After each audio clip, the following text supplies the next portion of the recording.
Well, good morning. Today is January 26th, 2022. On my way into the day job. Did some secondary revenue last night. Did better than I did on Monday.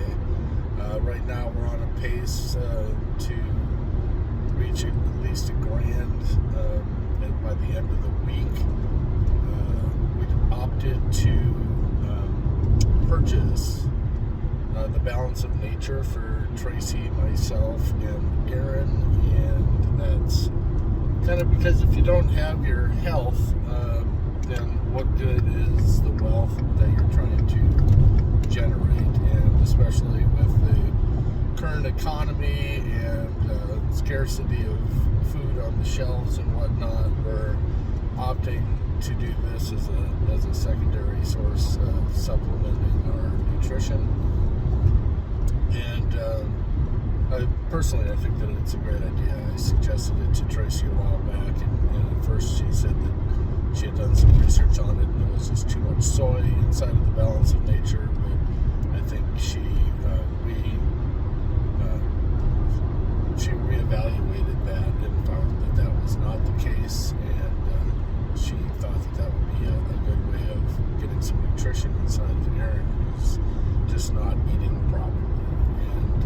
Eating just a lot of junk food and whatnot. So this is a way that, with some creative ways, through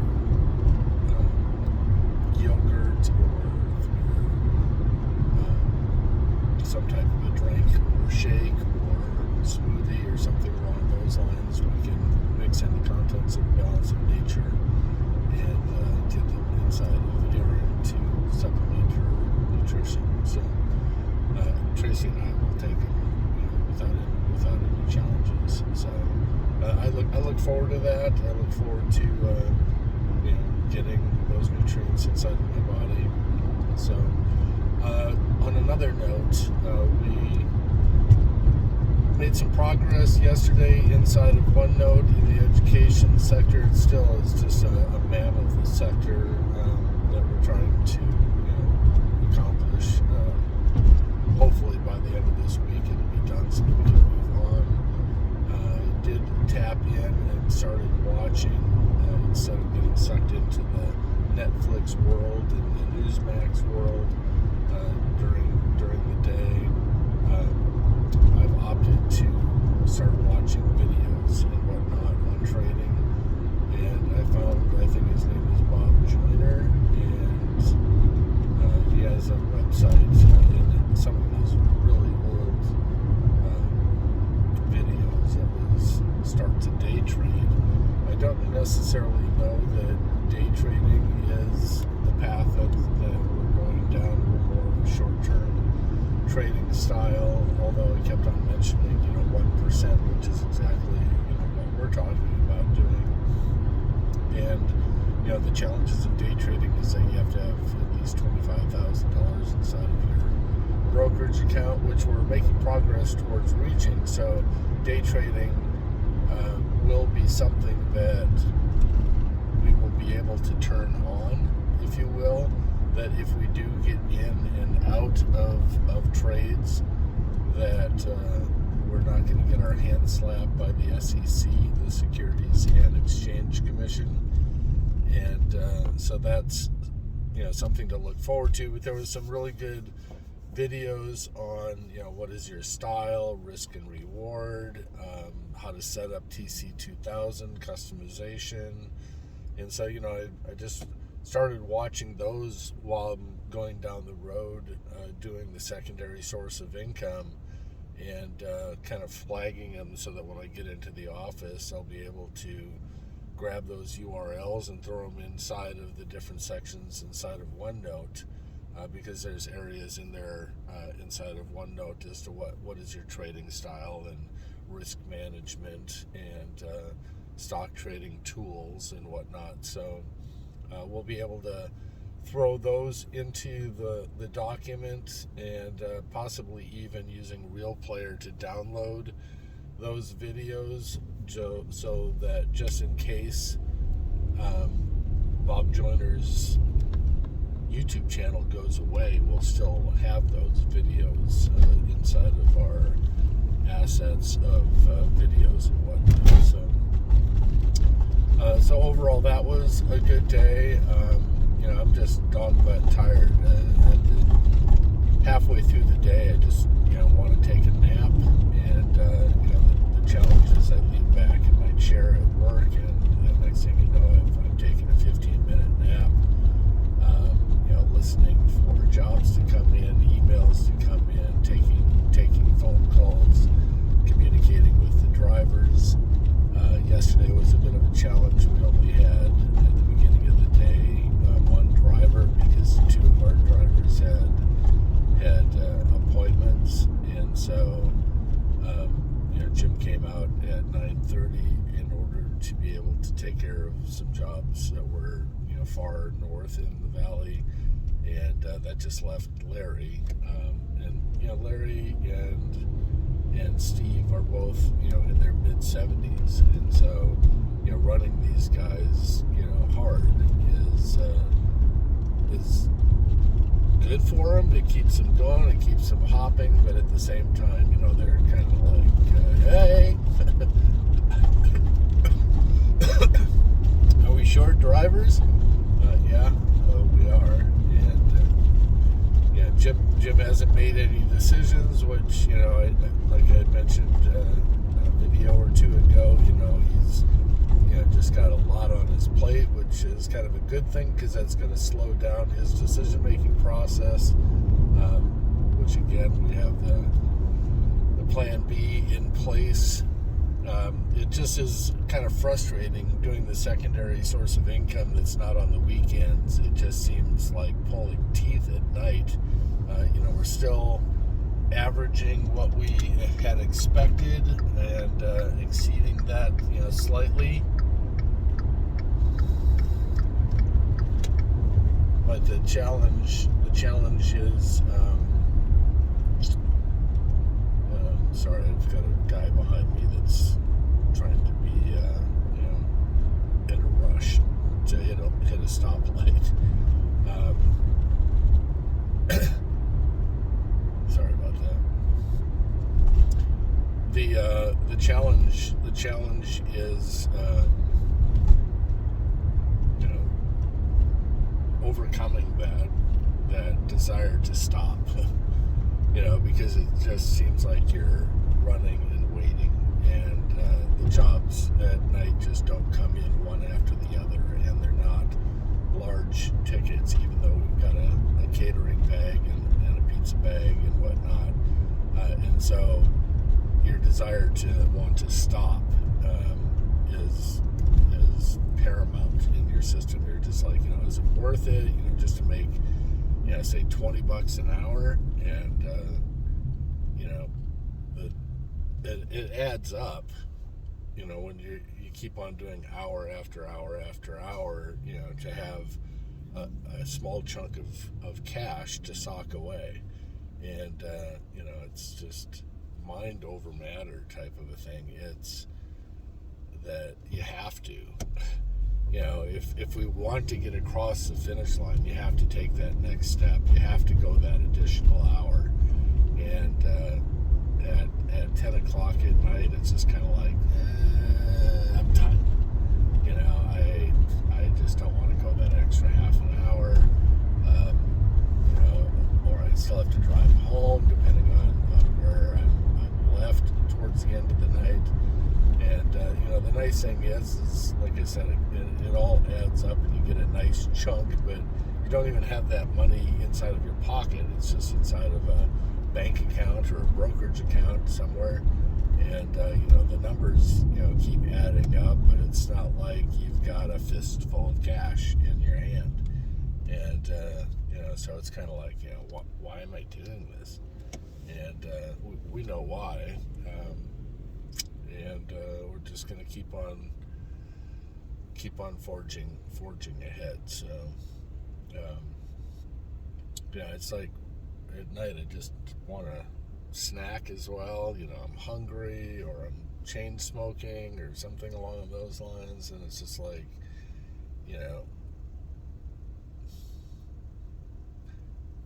I guess I think it takes more preparation. It takes, making sure that I've got gas in the car, making sure that I've got cigarettes if that's what I'm doing, that I've got something to nibble on, a snack, drinks, bottles of water, Sunday Delight, tea, something, just to give me the resources that I need.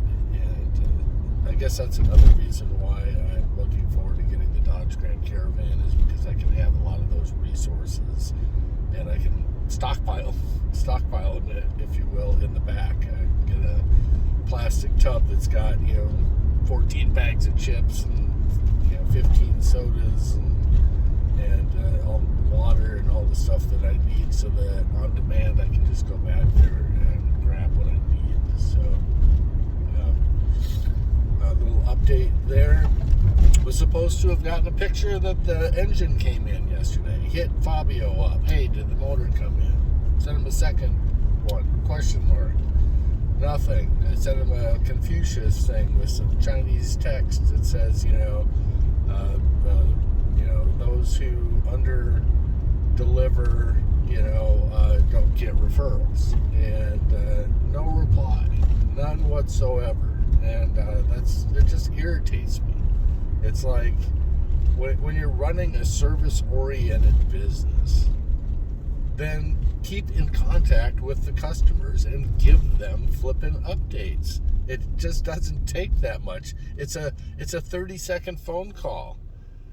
Just take care of it. Just give them an update. People understand if you just tell them the truth. Hey, ran into a snag. They weren't able to get it on the truck.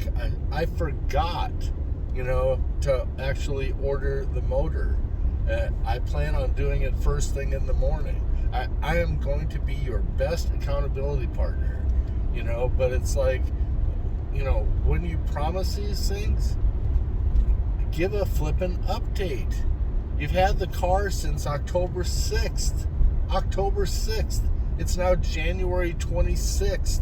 This should have been a buy the motor, get it in, get the motor in, take the motor out, put the new motor in, dot the I's, cross the T's, get it in for detailing, and you're done.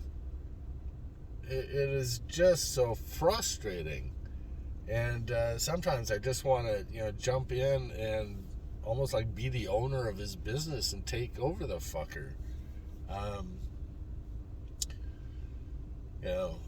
Whatever. We'll get it when we get it. And the nice thing is we've got enough, piled up inside of the brokerage account that if we needed to wipe it out and pay for it and be done with it, we have those funds there. I will have to tap into the brokerage account because I've got acorns that need to come on out by Thursday and Friday, and I've got the Verizon cellular bill to pay for, and quite frankly, there's just not enough. We didn't meet and exceed what we needed to for last week's paycheck, and hopefully there's still like 7 days or so, 7 or 8 days to be able to increase the amount of the check for the day job during this pay period. So hopefully that will be the case. I'm just really trying to make the brokerage account into a one-way door. I don't want to keep on pulling money out of the brokerage account to throw it into the personal. And so we may have to look at our budget to see, as we're stockpiling money up into the brokerage account, is there a benefit, to paying off, 1 or 2 of these, credit cards or cell phone bills or something, to the point that it's going to free up enough cash so that the requirement for the personal budget is lower than, say, $4,000, every month. So something to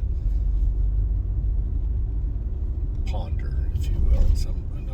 Another thing up in the air that we have to juggle, but that evaluation may bring some peace of mind and help the brokerage account be just that one-way door that we're talking about. So, all right, I'm at work. Hopefully your month is starting out good. Oh, a quick update. I think Russia's going to invade Ukraine. I think that Biden is lame, and he's a pushover, if you will. I think that people have been coming across the southern border that are sleeper cells, and I think there's going to be not only attacks in Ukraine, and I think that there's also going to be an opportunity for things to happen here in the United States. Currently, the Dow is finishing up a potential head and shoulders candlestick pattern. And with that, it means that probably in the next 3 weeks or so, there's a good chance that the market will plummet. So we have weather that's getting better for Russia to attack. We have the market that's poised to go into a big drop. There's a potential of sleeper cells inside of the United States. And I think that would just be a huge opportunity to try and topple the United States or do some real economic damage. So with the current inflation and everything that we're going through, the higher gas prices, I think that America may wake up and really reconsider future political stances, if you will, and recognize that the current party in office just does not know how to run the United States. So that's a good thing in my opinion. I look forward to these next elections, and I look forward to the patriotism coming back. I didn't put my life on the line, to live in the current state that we're in right now. I don't believe in socialism. I'm a capitalist at heart. I'm probably more a libertarian than I am a Republican or a conservative. I'm more like protect our borders, get out of my life, take care of the basic necessities, spur economic growth, celebrate the wealthy, and give individuals the opportunity to go on out and work to make a living. I don't believe in handouts. I don't believe in socialism. I believe that if everybody is given a fair wage, if you will, and instead of spurring on the desire to make more by putting forth more effort, then the top producers come down to the C or D level, and the F students, get to sit on their laurels and just be handed a C. And so the top producers will be like, well, why do I need to produce? And we're experiencing that right now. Give everybody free money, and then nobody wants a job. And so there are many, many jobs that are out there. But as long as you're giving away free money, people are going to be like, why do I need to work? So, all right, that's my little political rant. Love you guys, and hopefully you have a job. Hopefully you have the desire to succeed. For those of you that have kiddos, Matt, Ryan coming down the pike, and Christina, you recognize that it's not about self anymore. It's about providing for your children. It's about putting a better roof over your heads, having financial security. Your mindset, kind of changes. Instead of just party hardy, it's the next step to responsibility. It's financial responsibility, and so then all of a sudden you have dreams, and then all of a sudden you recognize that if you want more, then you have to do more, and that takes education, which ultimately is why we're focusing so heavily on the education section inside of OneNote. So, all right, I'm going to end this, and I will let you go. I love you, and we shall talk again tomorrow on Thursday. Have a great day. Bye for now.